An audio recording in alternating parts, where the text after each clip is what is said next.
हर हर महादेव दोस्तों। हिमालय की गोद में हिंदू धर्म के 4 पवित्र तीर्थ स्थल यमुनोत्री, गंगोत्री, केदारनाथ और बद्रीनाथ स्थित है, जिन्हें हम उत्तराखंड के 4 धामों के रूप में मानते हैं। इन चारों धामों में से केदारनाथ को भगवान भोलेनाथ के पवित्र 12 ज्योतिर्लिंगों में शामिल करते हैं। वहीं बद्रीनाथ को भारत के पवित्र 4 धामों में शामिल किया जाता है। इन चारों धामों पर हर वर्ष लाखों की संख्या में श्रद्धालु आते हैं।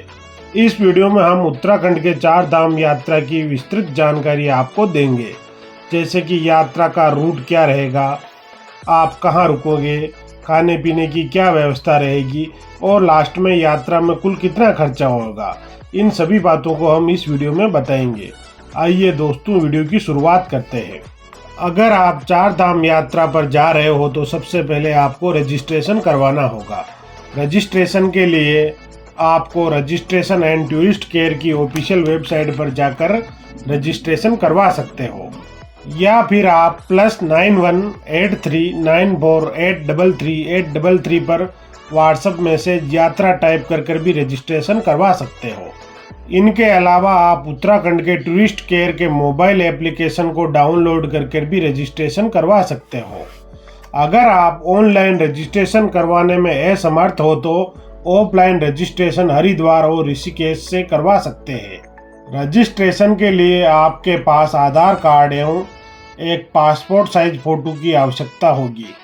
रूम, टेंट और डॉर्मेट्री की बुकिंग के लिए आप GMVN की ऑफिशियल वेबसाइट पर जाकर रूम बुक करवा सकते हैं।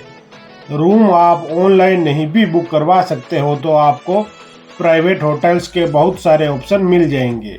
आपातकाल की स्थिति में जो नंबर आपकी स्क्रीन पर आ रहे हैं उन पर संपर्क करें।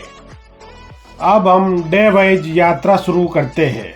आप देश के किसी भी शहर के रहने वाले हो, सबसे पहले बस या ट्रेन से हरिद्वार आए। अगर आप फ्लाइट से आ रहे हो तो देहरादून आ सकते हैं। हरिद्वार से आप GMVN की बस के द्वारा 4 धाम यात्रा कर सकते हो। इसकी ज़्यादा जानकारी आप GMVN की वेबसाइट से ले सकते हैं और बस की प्री बुकिंग करवा लें। GMVN की बसों का किराया कस्टमाइज और टूर पैकेज के अनुसार अलग अलग रहता है। आप टूर पैकेज पर नहीं जाना चाहते हो तो UTC की बसों से डायरेक्ट जा सकते हैं। ये बसें आपको प्रत्येक दिन हरिद्वार से मिल जाएगी। अब हम हमारी यात्रा की शुरुआत करते हैं डे 1 से हरिद्वार से। पहले दिन आपको हरिद्वार से यमुनोत्री के लिए यात्रा की शुरुआत करें। हरिद्वार से बड़कोट के लिए बस पकड़े, जिसकी कुल दूरी 176 किलोमीटर है, जिसमें आपको 6 से 7 घंटों का समय लगेगा। पहले दिन की यात्रा आपको बड़कोट में समाप्त हो जाएगी। यहाँ आपको 800 से 1000 रुपये में रूम मिल जाएगा और 150 से 200 रुपये में खाने की थाली मिल जाएगी। आप प्राइवेट बस या टैक्सी में आ रहे हो तो रास्ते में केम्प्टी फॉल और लाखा मंडल शिव मंदिर के दर्शन अवश्य कीजिए। डे 2 आप बड़कोट से जानकी चट्टी के लिए बस पकड़े, जिसकी दूरी 45 किलोमीटर है। आपको लगभग 2 घंटों का समय लगेगा। जानकी चट्टी से 5 से 6 किलोमीटर की पैदल यात्रा कर आप यमुनोत्री धाम तक पहुंच जाओगे। अगर आप पैदल यात्रा नहीं करना चाहते हो तो आपको घोड़ा, खच्चर और पिट्ठू और पालकी की सुविधा मिल जाएगी। इनकी प्राय सीजन एवं ऑफ सीजन के हिसाब से वेरी होती रहती है। पैदल यात्रा में आपको 2 से 3 घंटों का समय लगेगा।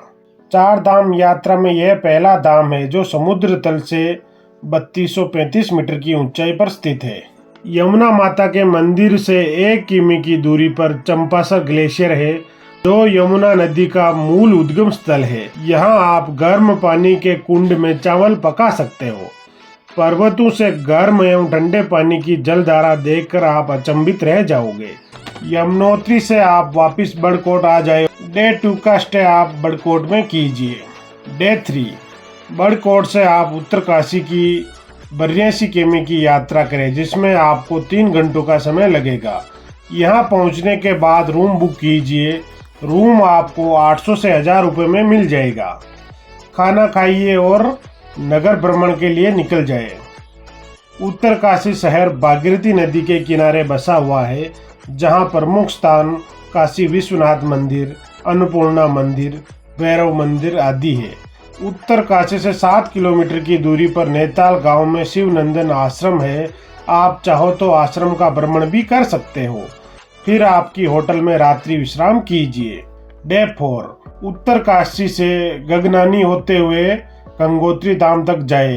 दूरी 100 किलोमीटर की है, जिसमें आपको 3 घंटों का समय लगेगा। डे 4 का रात्रि विश्राम आप गंगोत्री धाम पर भी कर सकते हो और आप चाहो तो वापस उत्तरकाशी भी आ सकते हो। उत्तरकाशी से 47 किलोमीटर की दूरी पर गगनानी शहर है।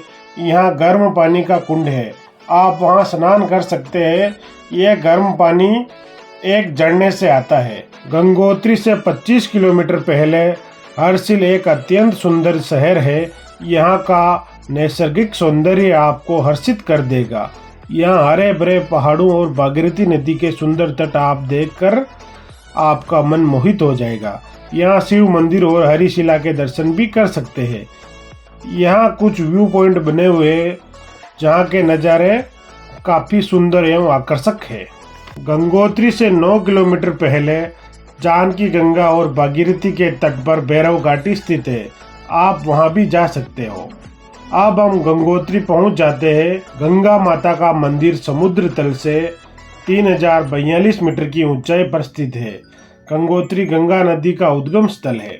गंगोत्री से 19 किलोमीटर की दूरी पर 3892 मीटर की ऊंचाई पर स्थित गोमुख भागीरथी नदी का उद्गम स्थल है। गंगोत्री घाट पर गंगा स्नान, गंगा पूजा, भागीरथ शिला के दर्शन, गौरी गणेश मंदिर, गंगोत्री मंदिर दर्शन, सूर्य कुंड के दर्शन अवश्य कीजिए। उत्तरकाशी से आप सुबह जल्दी निकलकर डायरेक्ट गंगोत्री आते हो तो आप रात्रि विश्राम वापस उत्तरकाशी में जाकर कर सकते हो, लेकिन आप उत्तरकाशी से गगनानी, हर्षिल और भैरव घाटी होते हुए आराम से गंगोत्री तक पहुँचे और यहाँ रात्रि विश्राम कर अगले दिन गंगा माता के दर्शन कर उत्तरकाशी पहुँचे। डे 5 आप गंगोत्री धाम में घूम के रात्रि विश्राम वापस उत्तरकाशी जाकर करें। गंगोत्री से 100 किलोमीटर का सफर कर उत्तरकाशी पहुँच जाओगे। डे 6 उत्तरकाशी से रुद्रप्रयाग, गुप्तकाशी, सीतापुर होते हुए सोनप्रयाग तक जाए। यह दूरी 250 किलोमीटर की पड़ेगी, जिसमें 8 से 9 घंटों का समय लगेगा। आप उत्तरकाशी से सुबह जल्दी निकले ताकि रात्रि विश्राम आप गौरी कुंड पर कर पाओगे। सोनप्रयाग से गौरी कुंड का 5 किलोमीटर का सफ़र आपको शेयरिंग टैक्सी से करना पड़ेगा। यहाँ किसी भी प्रकार का प्राइवेट वाहन नहीं चलता है। शेयर टैक्सी के लिए आपको 1 से 2 घंटों तक लाइन में लगना पड़ सकता है। सोनप्रयाग से गौरी कुंड का 5 किलोमीटर का सफ़र आपको 30 से 40 मिनट लग जाएंगे। शेयरिंग टैक्सी के किराए की बात करें तो इसके लिए आपको 50 रुपये देने होंगे। डे 6 का रात्रि विश्राम आप सोनप्रयाग या गौरी कुंड में कीजिए। डे 7 आप सुबह जल्दी गौरी कुंड से केदारनाथ के 16 किलोमीटर के सफ़र के लिए निकल जाए। 16 किमी पैदल ट्रैकिंग में आपको 8 से 10 घंटों का समय लगेगा। अगर आप पैदल ट्रैकिंग नहीं करना चाहते हो तो हेलीकॉप्टर, घोड़ा, खच्चर या पिट्ठू और पालकी से जा सकते हो। इनकी जानकारी हमने केदारनाथ यात्रा वाले वीडियो पर डिटेल में जानकारी दे रखी है, जिसका लिंक डिस्क्रिप्शन में दे रखा है, आप वहां जाकर पूरा वीडियो देख सकते हैं। केदारनाथ पहुंचकर आप सबसे पहले रूम बुक करवाएं। रूम बुक करवाने के बाद हेलीपैड के पास बने ऑफिस से केदारनाथ मंदिर दर्शन के लिए स्लॉट बुक करवा लें। बाबा केदारनाथ के दर्शन कीजिए। रात्रि भोजन करके आप रात्रि विश्राम कीजिए। भोजन थाली आपको 200 से 250 रुपये में मिल जाएगी। केदारनाथ में रूम आपको 5000 से 10,000 रुपये तक पड़ सकता है। अगर आप ऑफ सीजन में केदारनाथ जा रहे हो तो रूम 2000 से 5000 रुपये में पड़ जाएगा। डे 7 का रात्रि विश्राम केदारनाथ बाबा के कीजिए। डे 8 आप सुबह जल्दी उठकर भैरव बाबा और आदि गुरु शुक्राचार्य के दर्शन करके गौरी कुंड के लिए निकल जाए। आप ट्रैकिंग के शौकीन हैं और एक दिन अतिरिक्त केदारनाथ में बिताना चाहते हो तो केदारनाथ मंदिर से 22 किलोमीटर की दूरी पर आप ट्रैकिंग करके वासुकी लेक तक जा सकते हैं। गौरी कुंड पहुंचने के बाद आप सोनप्रयाग के लिए टैक्सी से निकल जाए। सोनप्रयाग पहुंचने के बाद आप रूम बुक करें। रूम आपको 1000 से 2000 रुपये में मिल जाएगा, या फिर आप डॉर्मेट्री में भी रुक सकते हो, जिसका आप 400 से 500 रुपये देने होंगे। डे 9 सोनप्रयाग से आपके पास 2 ऑप्शन है। आप यहाँ से सीधे बद्रीनाथ जा सकते हो या फिर आप सोनप्रयाग से तुंगनाथ तक जा सकते हैं। आपके पास अतिरिक्त दिन है तो आप तुंगनाथ यात्रा पर अवश्य जाएं। तुंगनाथ में भोलेनाथ का सबसे ऊंचाई पर मंदिर स्थित है। सोनप्रयाग से तुंगनाथ की दूरी लगभग 70 किलोमीटर की है। केदारनाथ से आप सीधे बद्रीनाथ के सफ़र पर निकल रहे हो तो सोनप्रयाग या सीतापुर से बद्रीनाथ की दूरी 225 किलोमीटर की पड़ेगी। यह दूरी तय करने के लिए आपको 8 से 10 घंटों का समय लग जाएगा, इसलिए आप बद्रीनाथ में जाकर स्टे कर लीजिए। सोनप्रयाग से आप जल्दी निकलने की कोशिश करें ताकि आप समय से बद्रीनाथ तक पहुंच जाओगे। यहाँ रुकने के आपके पास बहुत सारे ऑप्शन है। रात्रि विश्राम बद्रीनाथ धाम में कीजिए। डे 10 अगले दिन आप बद्रीनाथ के अन्य दर्शनीय स्थलों पर जाएं, जैसे माणा गांव, भीमपुल। उसके बाद बद्रीनाथ से आप पिपलकोटी के लिए निकल जाएं। बद्रीनाथ से पिपलकोटी की दूरी 75 किलोमीटर की है। यह दूरी आप 2 घंटे में पूरी कर लोगे। इस दिन आप पिपलकोटी में स्टे कीजिए। आज आपकी 4 धाम यात्रा का लास्ट डे है। आप पिपलकोटी से हरिद्वार के लिए निकल जाए। इसकी दूरी लगभग 230 किलोमीटर की है। इसमें 8 से 10 घंटों का समय लगेगा। हरिद्वार से ट्रेन पकड़कर आप आपके शहर के लिए निकल जाए। आपकी यात्रा मंगलमय हो। अगर वीडियो पसंद आए तो चैनल को सब्सक्राइब करें और वीडियो को लाइक करें।